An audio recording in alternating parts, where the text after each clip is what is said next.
ورسوله فقد فاز فوزا عظيما.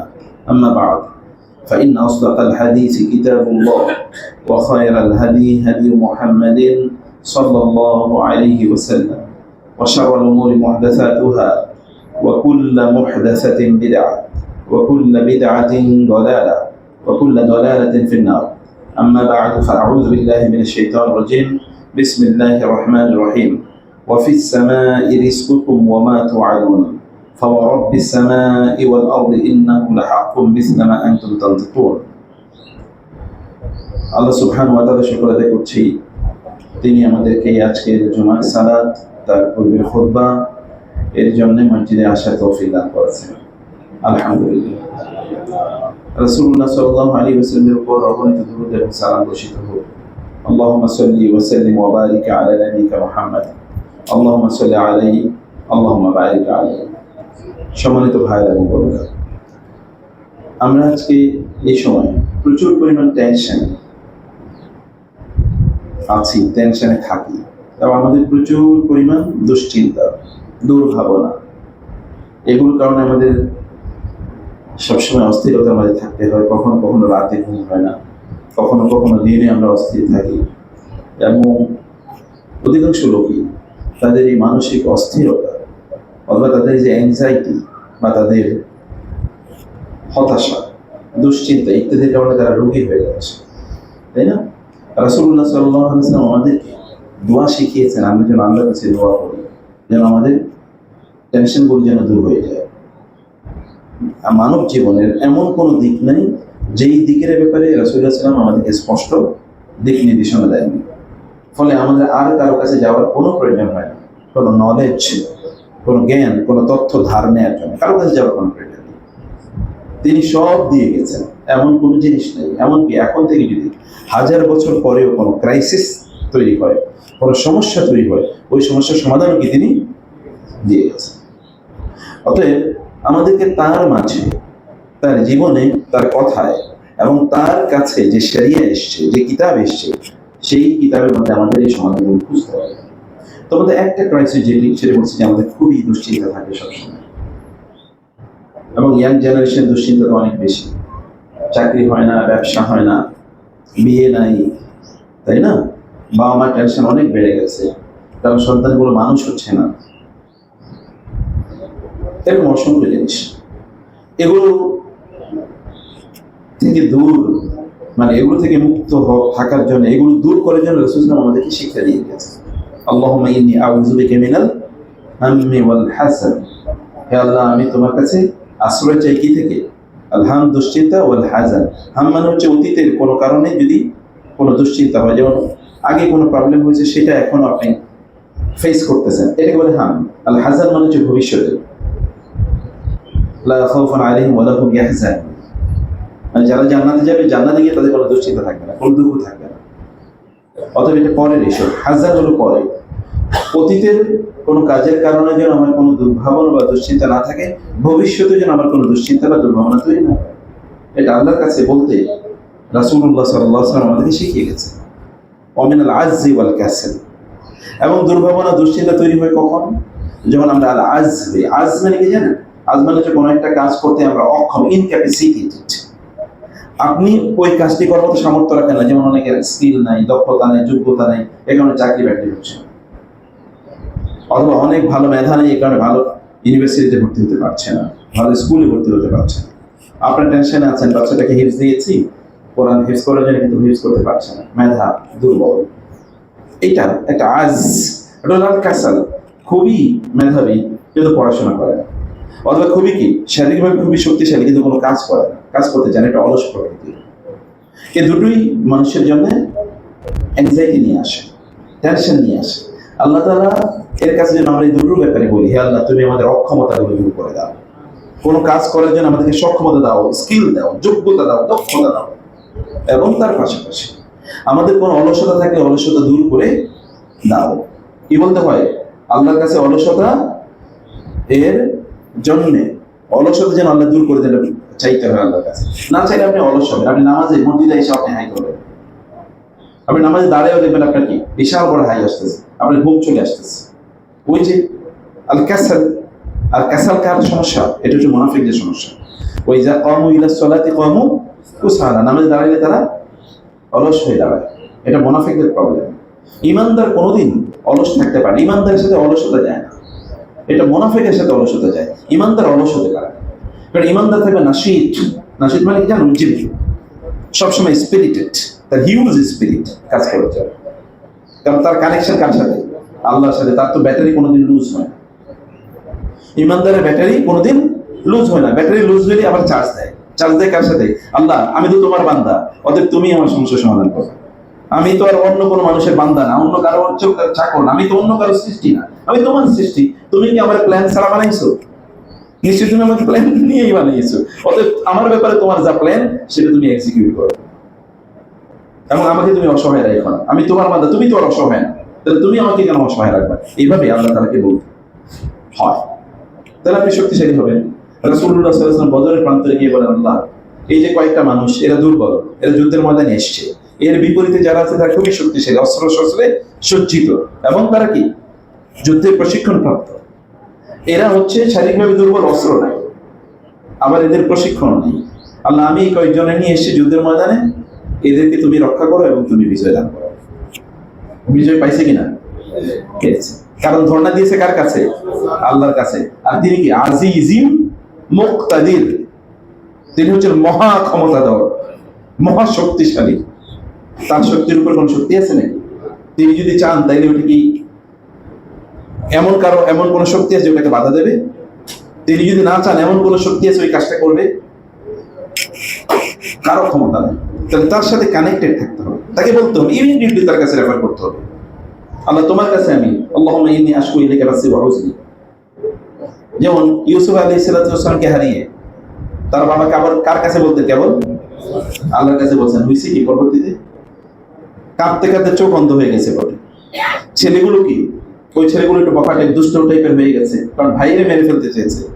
ইউসুফ আলাইহিস সালাম বাবাকে আবার আল্লাহর কাছে কেঁদেছেন, আল্লাহ ইন্নামা আশকু বাসি ওয়া হুজনি ইলাল্লাহ, আমার কষ্টের কথা, দুঃখের কথা, আমার এই যে আমি যে এই কাজটা করতে পারবো, যে একটু অক্ষম, আল্লাহ তোমার কাছে আমি বলতে, তুমি তো অক্ষম। এবং আল্লাহ সুবহানাহু ওয়া তাআলা পরে কি করলেন? তার এই যে 11 ছেলে, বাকি 11 ছেলে ইউসুফ ছাড়া, এই 11 ছেলেকে আল্লাহ তাআলা আল্লাহওয়ালা বানিয়ে দিয়েছেন। শুধু তাই না, ইউসুফকে আল্লাহ তাআলা ফিরিয়ে দেন, বরং মিশরের সম্রাট আকারে ফিরিয়ে দিয়েছেন। বলে তারা তাকে হত্যা করার জন্য কূপে নিক্ষেপ করেছে। শুধু তাই না, তার চোখ যে অন্ধ হয়ে গিয়েছিল, ওই চোখে কি হয়েছে? পরে ভালো হয়ে গেছে। ফ্যামিলির মধ্যে দুই একটা খারাপ লোক থাকতেই পারে। এই যে এখানে তার ফ্যামিলির মধ্যে, তার ছেলেদের মধ্যে যে এই যে সামান্য সময়ের মধ্যে বা সময়ের জন্য একটু ডেভিয়েশন তৈরি হয়েছিল, একটু পথভ্রষ্টতা অথবা একটু বাঁকা পথে যাওয়া, শয়তানের ওয়াসওয়াসায় পড়ে যাওয়া, এটা যে তৈরি হয়েছিল ইউসুফ আলাইহিস সালামের বাবা অর্থাৎ ইয়াকুব আলাইহিস সালামের আল্লাহর কাছে ধর্ণা দেওয়ার কারণে আল্লাহ সুবহানাহু ওয়া তাআলা পুরো ফ্যামিলিটাকে একটা হ্যাপি ফ্যামিলি বানিয়ে দিয়েছে। দেখেন পরবর্তীতে কি হয়েছে, সবাই এখন ভালো, সবাই এখন আল্লাহ। এবং ইউসুফ আলাইহিস সালামের বাবা এবার সব শুধুমাত্র ছেলে মেয়েদেরকে নিয়ে না, 12 ছেলে, ছেলেদের সন্তান এবং তাদের সন্তান, এরকম 3-4 প্রজন্ম নিয়ে তিনি কি এবার মিশরে বসবাস করতেছেন। এটাই তো পরবর্তীতে যে বনি ইসরাইল, বনি ইসরাইল গেল কোত্থেকে? কানান, অর্থাৎ এই ফিলিস্তিন থেকে ওইখানে গেল কি হবে? ওই যে ইউসুফ আলাইহিস সালামের সময় বাপ মা সব শুদ্ধ, ভাই বোন সব শুদ্ধ, মানে মিশরে চলে গেছে, এবং মিশরে তারা সম্রাট হিসেবে বহুদিন ছিল। বুঝতে পেরেছেন?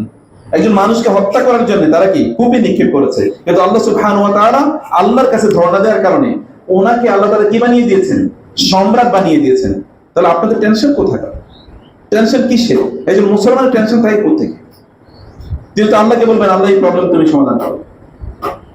সমাধান করার মালিককে? ক্ষমতা কার আছে? তিনি হয় নিজে করবেন অথবা কাউকে দিয়ে করাবেন। নাকি সূরা কাহাফ আপনারা পড়েন না? প্রতি জুমাবারে, এই জুমাবারে পড়ছেন সূরা কাহাফ? সূরা কাহাফে কতগুলো ঘটনা আছে, এর মধ্যে 2টা ঘটনা। ওই যে এক ছেলেকে খুবই সুন্দর, আকাতালতা নাফসান যাকিয়াতান বিগাইরি নাফস লাকাদ জিতা শাইআন নুকরা, খুবই খারাপ কাজ করছেন আপনি, এই ছেলেটাকে কেন হত্যা করেছেন? তো পরবর্তীতে খিদির আলাইহিস সালাম তিনি বলেছেন, ওয়া আম্মাল গুলামু ফাকানা আবওয়াহু মুমিনাইনি ফাখাশিনা আন ইউরহিকাহুমা তুগয়ানা ওয়া কুফরা ফাআরাদনা আন ইউবদিলাহুমা রাব্বুহুমা খায়রাম মিনহু যাকাতান ওয়া আকরাবা রাহমা। তিনি বললেন পরবর্তীতে এটা ব্যাখ্যা করতে গিয়ে যে আমি ওই সন্তানটাকে কেন কতল করেছি কেন? কারণ এই যখন বড় হতো তখন পিতামাতার অবাধ্য হতো এবং পিতামাতার ক্ষতি হতো, ফলে আমি তাকে কতল করেছি, ফলে সেও বেঁচে গেছে, তার পিতামাতাও বেঁচে গেছে, কারণ তার পিতামাতা ভালো মানুষ ছিল। এবং আমি আল্লাহর কাছে আবার দোয়া করেছি আল্লাহ তাআলা যেন এই সন্তানের পরিবর্তে তাদেরকে এমন একটা সন্তান দেন যে সন্তান পিতামাতার প্রতি খুবই অনুরক্ত হবে এবং খুবই বরকতওয়ালা হবে। পরবর্তীতে আল্লাহ তাআলা এমন সন্তান তাদেরকে দিয়েছেন, ওই সন্তানের পরবর্তী প্রজন্ম নবী হয়েছে। বুঝতে পেরেছেন? আল্লাহর সাথে যদি আপনি কানেক্টেড থাকেন তাহলে এরকম ঘটনা ঘটে। আপনি হয়তো দেখবেন অ্যাপারেন্টলি কোনো ক্ষতি হয়েছে, কিন্তু এর মধ্যে বিশাল কি আপনার জন্য অর্জন রয়ে গেছে, লুকাই তো আছে, আপনি হয়তো বুঝেন না। যখন আপনি পরে দেখবেন যে এরকমের কারণে এরকম হয়েছে, তখন বলতো আল্লাহ তাহলে তুমি আমার আগে কইলা না কেন, টেনশনে কেন রাখলাম? আগে যদি আমার বলতে তাইলে তো আমি তখন থেকে খুশি থাকতাম। কিন্তু খুশি আপনাকে আগ থেকেই থাকতে হবে, কারণ এটা টেস্ট আল্লাহর পক্ষ থেকে। মা আসাবা মিন মুসিবাতিন ফিল আরদি ওয়ালা ফি আনফুসিকুম ইল্লা ফি কিতাবিন মিন ক্বাবলি আন নাবরাহা ইন্না যালিকা আলা আল্লাহি ইয়াসির লিকাই লা তাহজানু আলা মা ফাতাকুম লিকাই লা তাফরাহু লা তাহজানু আলা মা ফাতাকুম ওয়া লা তাফরাহু বিমা আতাকুম আল্লাহু লা ইউহিব্বু কুল্লা মুখতালিন ফাখুর। আল্লাহ তাআলা এই যে বিপদ যদি ঘটে, এটা আল্লাহ তাআলা আমাদের সৃষ্টির আগে তৈরি করে রাখেন নাই? সৃষ্টির কত আগে? 50,000 বছর আগে আল্লাহ তৈরি করে রেখেছেন যে তোমার এই সমস্যা হবে, তোমার এই সম্ভাবনা হবে। তাহলে কানেক্টেড থাকতে হবে কার সাথে বলেন তো? আল্লাহর সাথে সম্পৃক্ত থাকতে হবে। আল্লাহর সাথে যদি আপনি সম্পৃক্ত থাকেন তাহলে কোনো সমস্যা নেই। এবং এতে আমরা আল্লাহকে বলি আল্লাহুম্মা ইন্নী আশকু ইলাইকা বাসি ওয়া হুজনি, আল্লাহ তোমার কাছে আমার টেনশনের কথা আমি বলছি এবং আমি তোমার কাছে আমার দুর্বলতা, আমি দুর্বল, তুমি আমাকে শক্তি দাও। আপনি দুর্বল কিন্তু আপনার মালিক কি দুর্বল নাকি? তাহলে আপনি দুর্বল কেমনে মিলে? আপনি দুর্বল কিন্তু আপনার সাথে প্রধানমন্ত্রীর সম্পর্ক আছে, আপনি কি দুর্বল? বুঝেননি কথা? আপনি দুর্বল। এই এলাকার এমপির সাথে আপনার রিলেশন খুবই গভীর, আপনার কথায় তিনি দৌড়তেন, তাহলে কি আপনি দুর্বল? আর আপনার রব তো আরো আগে দৌড়ান, তাহলে কি বলেছেন? ওই যে সাআলাকা ইবাদি আন্নী ফাইন্নী করিব উজিবু দাওয়াতাদ দাঈ ইযা দাআনি, আমার বান্দার আমি খুবই নিকটবর্তী, ও যখনই ডাকে আমি তখনই ডাকে সাড়া দিই। তাহলে ডাকতে পারছি না, এটা কার ব্যর্থতা? আমাদের। এটা করছে কি? ইস্তাহওয়াযা আলাইহিমুশ শাইতানু ফাআনসাহুম যিকরাল্লাহ উলাইকা হিজবুশ শাইতান। একদল লোক আছে শয়তানের দল। এটা কার দল? শয়তানের দল। এদেরকে শয়তান এমন ভাবে প্রভাব তৈরি করে এরা আল্লাহকে ভুলে যায়, যে কোনো সিচুয়েশনে তারা আল্লাহকে ভুলে যায়। তাহলে কি করা যাবে না? টেনশন করা যাবে। বুঝতে পারছেন আমার কথা? টেনশন করা যাবে না। বলতে হবে কার কাছে? টেনশন আসুক, কিন্তু বলবো কার কাছে? কথা বুঝতে পারছেন তো? আল্লাহর কাছে বলতে হবে। এই যে রাসূল সাল্লাল্লাহু আলাইহি ওয়াসাল্লাম শিখিয়েছেন ওয়াল আযজি ওয়াল কাসল ওয়া মিনাল বুখলি ওয়াল জুবন। আল বুখ ওয়াল জুবন, একদিকে আপনি খুব বখিল, মানে কার্পণ্য করেন, কৃপণ, আবার অন্যদিকে কি লোকটি কি খুবই ভীরু, খুবই ভীরু কাপুরুষ। অর্থাৎ তিনি একদিকে কি করেন না, তারা আছে দান সাদাকা করেন না, আছে দান সাদাকা করেন না, অন্যদিকে সে অর্জন করার জন্য, উপার্জন করার জন্য কোনো কি চেষ্টা নেই, খুবই ভীরু। এটা করলে যদি আমি লস করি আমি করব না, ওইটা করলে যদি আমি গেইন না করি, যদি ওইখানে সফল না হই, এই কারণে সে কোনো উদ্যোগই নেয় না, প্রচেষ্টাই গ্রহণ করেন। একদম লোক দেখবেন সারাদিন ধরে কিভাবে কাজ করে কেন করে দিচ্ছি, কাজ হয় না। আল্লাহ সুবহানাহু ওয়া তাআলা তাকে পরীক্ষায় ফেলেছেন, আর এই লোকটি শয়তানের কাছে পরাজিত হয়ে গেছে। ওমিন গালাবাতিদ দাইনি ওয়া কাহরির রিজাল, রাসূল আল্লাহর কাছে দোয়া করতেন। এই দোয়া করেন না কেন আপনারা? আমরা কেন করি না? এটা তো ব্যর্থতা আমাদের। এটা দোয়া করলে তো আল্লাহ সব অ্যাংজাইটি, সব ফ্রাস্ট্রেশন দূর করে দেন। প্রিয় ভাইরা, ফ্রাস্ট্রেশনের একটা প্রধানতম কারণ হলো কি আমাদের অর্থনৈতিক ইস্যু, অথবা আমাদের রিজিক নিয়ে আমার খুবই টেনশন থাকে। আয় উপার্জন, এটা নিয়ে আমাদের খুব টেনশন, তাই না? পিতামাতার টেনশন, পোলাপাইন গুলো এখনো আয় ইনকাম করতে পারছে না, আর পোলাপাইনের টেনশন এখন আয় ইনকাম করতে পারছি না, কেমনে চলবো? কিন্তু রিজিক বরাদ্দের মালিক কে? আল্লাহ সুবহানাহু ওয়া তাআলা। আল্লাহর সাথে কোনো সম্পর্ক নেই, এটা নিয়ে দৌড়াচ্ছে। এই যে রিজিকের যে টেনশন, এই টেনশনটা দূর করার উপায় কি? আমি সেই কথাগুলো আপনাদেরকে কয়েকটা পয়েন্ট একটু বলতে চাই। রিজিকের টেনশন দূর করার উপায় কি? রিজিকের টেনশন দূর করার এক নম্বর উপায় আমি আপনাদের বলতে চাই, তাহলে যে কোরআনের সাথে সম্পর্ক বাড়ান। কোরআন মানে কি? আল্লাহ কিতাব। কোরআন মানে কি? আল্লাহ কিতাব। কোরআন কার কথা? আল্লাহর কথা।